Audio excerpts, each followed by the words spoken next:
Today we are reviewing the Autogen portable jump starter power bank, MJS P103.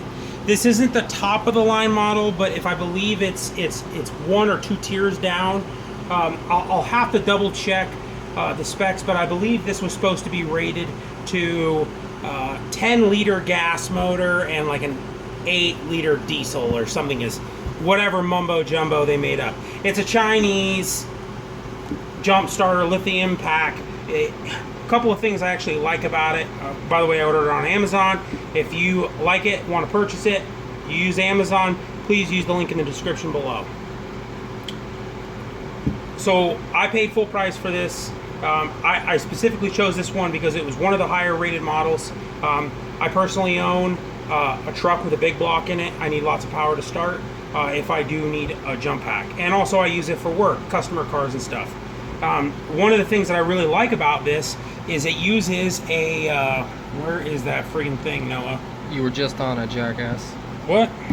Oh, there it is. That's the charger port there. So it's like a cell phone charger port, which I really like. The other one that I had that I actually cooked the cables on, which the cables are right here that got cooked.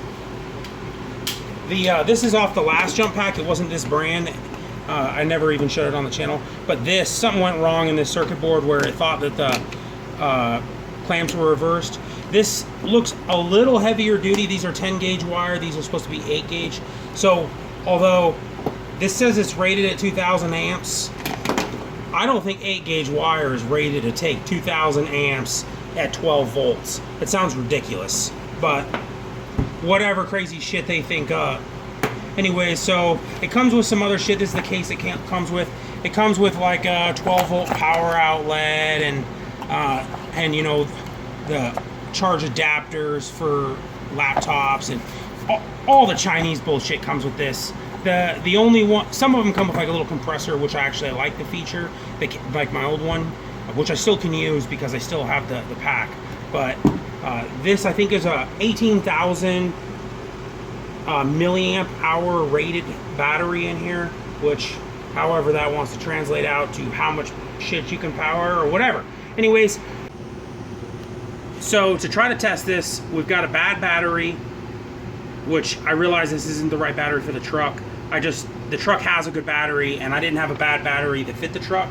So this is group 87, which we're going to use to start my Buick with 383 high compression stroker in it after we test this. But I'm going to show you that the truck won't start with this battery in it. We'll connect up the jump box and we'll start this big block Ford first. Okay, first to show you that the truck won't start without the jump pack connected, I'm going to have Noah try to start it. Go ahead, Noah. There you go. It's a pretty dead battery. It did get about a half a crank over on the starter before it died. Okay, I'm going to hit, it's got it connected. I'm going to hit boost and tell Noah to start the truck. Go ahead and hit it, Noah. And you can see it fired right up. No appreciable drainage on the battery here.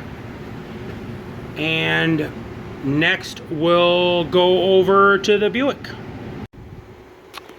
Here's the stroker in the Buick.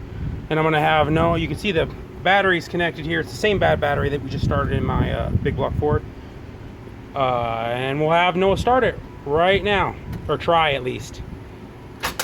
Okay, so that got nothing. You could see that there was not enough to turn the motor to turn over at all.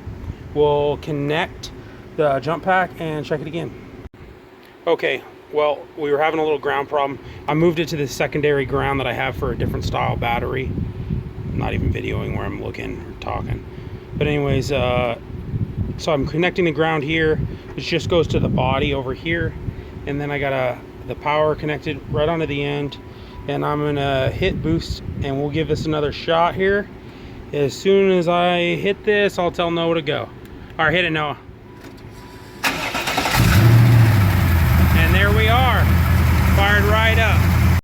We moved it back inside of the workbench because it is hot as hell outside. I think it's 112 today. 13. 113. Holy crap. So anyways, it's a little cooler in here. Just wanted to show you how much battery power we moved from those couple starts.